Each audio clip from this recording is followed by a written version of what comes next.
ځکه چې مونږ ستاسو څومره شعرونه اورو د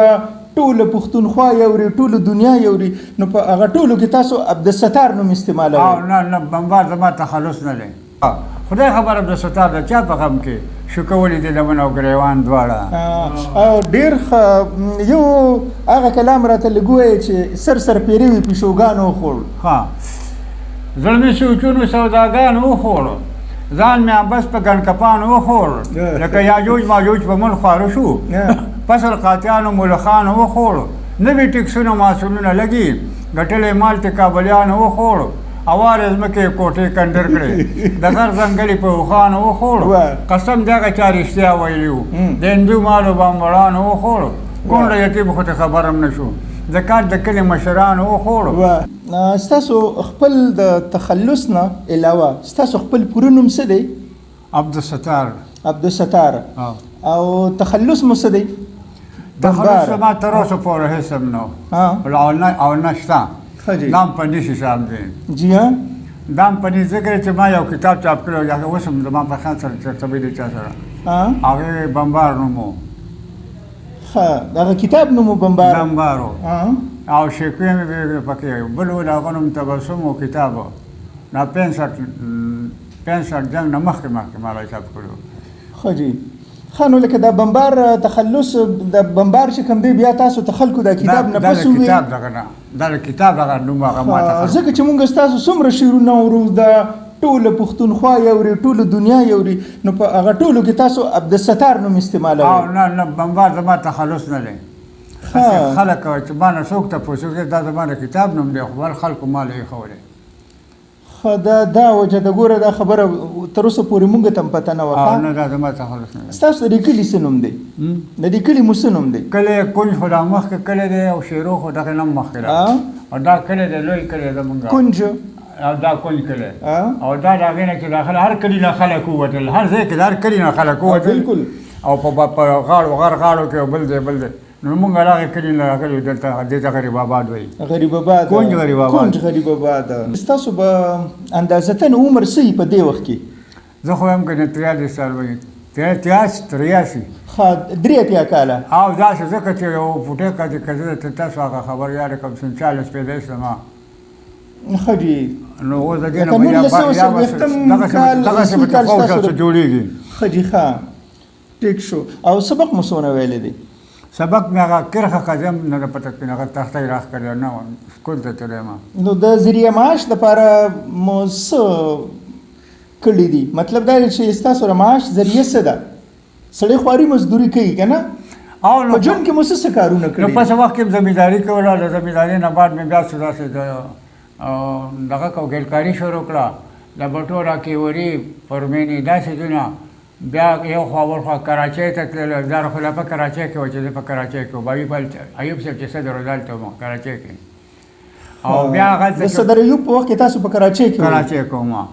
او بیا د هغې نه بعد چې کوم دی نو منظور د اسلام آباد وشوه نو ما درته وایي چې هلته کې اسلام آباد خو تاسو نږدې هم دی او ته دلته کې ملنګ هوټل کې به مونږ کېناستو بنارس صاحب کې نو بس مونږ معیاري کلي کې خو به لږ نږدې شو که نه. هغه رالو اسلام آباد کې خو اسلام آباد کې دا د کیکرانو ونې ولاړې وې دونه لاره پکې نه وه. مونږ ته رحمت شاه نوم یې ودل هغه بازار کې هغه راته ویل چې تاسو د ګاډي سره ځئ دغه ته دا ګاډي خالي کوئ خو نو مې مونږ ته خوند ونه چې د ډوډۍ درک نشته لار راته نشته تاسو به مخکې به تلئ بلډوزر او هغه نالۍ نالۍ وایي به بل ته یو بل ته غورځولي نو بس تاسو سره کې او ټرک را سره به لکه مطلب دا دی ستاسو د خبرې دا مطلب دی چې په هغه وخت کې د اسلام آباد غیر آباد و. غیر آباد و بلکل دونه چې به شاړې وي مېرې وي ونې وي کندې وي. یو هلک بیا مونږ ته هغه مقرر کړ رحمت شاه امیټ و وایي چې دا دې لاړ شه او دوی چې کله ځي راځي نو هلته کې دغه یو کیکر د لاندې دي له چې په خوا په چجوش کې او چې دوی غواړي ورکوله بس دغه به دي او تا ته به چې پیسې درکوي او چې بیا کله مازدیګر راځي نو د شروع په ګاډو بله دا راته ووایي جي داسې وخت پس چې کوم دی 14 کاله میاد زما په خیال د توربېلې ټیم شو د هغې نه م رانږدې شم په دې توربېله کې هغه وخت نه زه شروع شوم چې کله په هغې کې د بانک مونږ باندې روژه راغله نو په یو دغه و نو هغه به سړی به هغه به د ټوپک ډز به وکړی چلی زه زمونږ وایي زه روژه به ماته کړو بیا به پېشمني ډز وکړو نو بیا یې د ګټې یو دغه جومات جوړ کړو خو مونږ پکې لمونځ نه و کړی دا په تربیله کې توربېله کې ښه جي دا توربېله کې په جی او داسې کندې وې پکې چې بس څه به درته ووایم خو د انسان درک پکې نه و. یو کس هغه کونډي مارخانې د غرونو علاقې هغه پکې موږ له باجې ډوډۍ راوړې دا زموږ خوراکه ده راسه کلکه د جوار ډوډۍ وشوه نو خړه اصل چې دونه څه پکې نه و چې موږ پکې منځ کړی دی هغه ګټې جومات ته راله وروسته جوړ کړو دغه بانګ به یې راته ډز کوه نو اوس توربېله ګوره چې څنګه وایي څنګه بل دا راته ووایي چې تاسو د شاعري چې په کوم عمر کې تاسو شروع کړې وه نه شي شاعري مو په کوم عمر کې شاعري خو ماته نور پوره میاد معلوم نه دی خو دا نه وه چې دا واړه ماشومان چې اوس په دې لار کې ګرځي که نه داسې ماشومان به راتلل او ما ته په کوڅه کې شپېلي وال او ور به یې ډبه شپېلي به یې وال چغې به چغېدې خبرې پوه شي چې موږ لرو دي نو بیا به رالو نو په ځمکه به راسو د کوڅې مخې ته او دا خبرې به مو کولې تا دې مه کوه که لاړ شه چې بیا به وروسته چې تا دې مه کوه که لاړ شه بیا به چې یو ساعت ګړی اول کې به دا شاعري تاسو کوله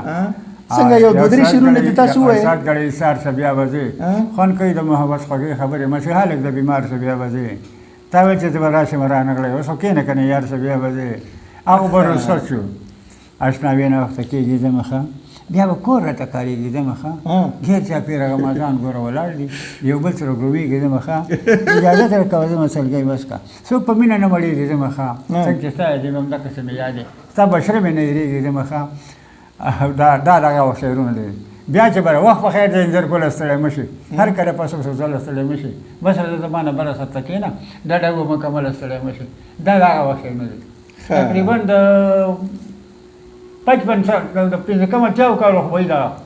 لکه چې دغه وخت کې به زه شپږ اووه کالو دا خبره صحیح ده زامن مسعودي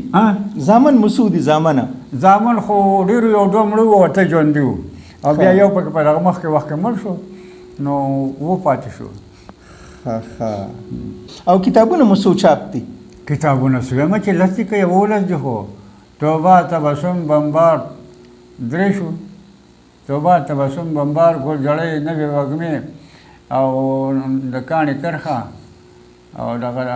پیرزونې او دا راته ووایي دا انتظار کتابونه خو ماشاءالله ډېر دي خو په دې کتابونو کې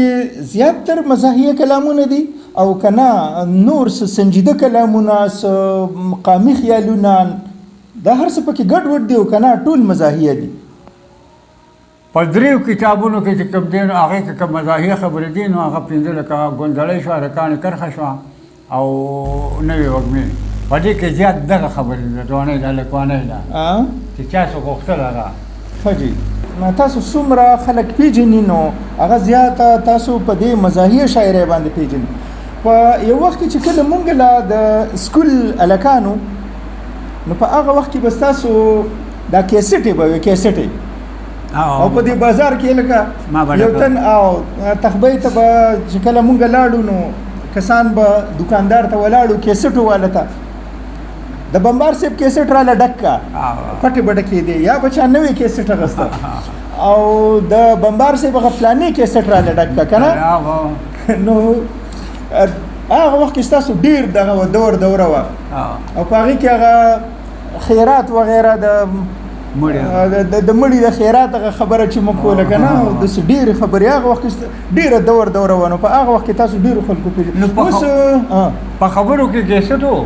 نو که د خیال سندرو خو په کیسټ کې شپږ راځي یا اته راځي یا لس راځي خو چې د خبرو چې دا خو سم لکه د قرآن ختم چې کوي یا فیض الله چې که نه شاعري ټوله یو کیسټ راکاږي شاعري بالکل هغه راکاږي دا خبره ټیک ده بل بس لنډ راته یو کلام نیمه ووایې نو بس بیا زمونږ سره دغه ناست دی اتل مومن صاحب ناست دی فرهاد علي خان را سره ناست دی نو د دې سره به بیا ګپ لګو خو داسې وکړي چې یو دوه درې مزیدار کلامونه ووایې چې په خپله ترېنه ګډ وډ ودان کور داسې کس به څنګه سم کې پردی وران کور هلکه پکې بند کړو علامې د هغه چا د غر کېدو وي چې د ګټې په ځای خلي د تاوان کور جی دا به نه به انځر دوره د ګل شي نه به روغ شي دوباره د مسلمان کور راشي وګورئ د خپل عمل د لاسه هر سړي لره عبرت شو د افغان کور چې یو خوی د پښتنو ورپکې نه وي تش په نوم باندې به څه خاندان کور ورکوه داسې اختر عبدالستاره چې ته ناستې په جلا سره ګریوان کور بیا وی په ژوند کې خوشحالي او خفګان دواړه قبلو به پکې نفع او نقصان دواړه یقین نه ده چې پوره د چا نصیب شي د خپل کلي مشري او ایمان دواړه زر به وینئ تپوس به ترېنه وشي چې کوي امامتي او دوکان دواړه د یو ښکلي سپېڅپوش تلاشي واخلئ ورسره به انجیل او قرآن دواړه زه خو یې نه منم هېڅکله سمې نه خوري په یو خوله کې شپېلې او ستوان دواړه خدای خبره د ستار د چا په غم کې شو کولی دي لمن او ګریوان دواړه او ډېر ښه یو هغه کلام راته لږ ووایې چې سر پیرې وي پیشوګانو وخوړ ها زړه مې سوچونو سوداګانو وخوړ ځان مې عبس په ګنډکپانو وخوړ لکه یاجوج ماجوج په ملک خواره شو فصل قاطیانو ملخانو وخوړ نوي ټکسونه ماسونونه لګي ګټلې مال ته کابلیانو وخوړ اوارې ځمکې کوټې کنډر کړې د غر ځنګلې په اوښانو وخوړ قسم د هغه چا رښتیا ویلي وو د هندو مالو بامبړانو وخوړ کونډه یتیم خو ته خبر هم نه شو زکات د کلي مشرانو وخوړ مخلوق به سم په نارواو سر کې داسې قسم ورته ملیانو وخوړ پاکستان نه د مسو کټوۍ ده سر پیروي پیشوګانو وخوړ عبدالستار په پیسو خرڅېږي سر حق ویونکو شاعرانو وخوړ ډېر مزیدار بمبار صاحب ستاسو ډېره زیاته مننه ډېره مهرباني ښه ډېره شکریه او یو دوه څلور خبرې بیا وروسته وکړو ښه ډېره مننه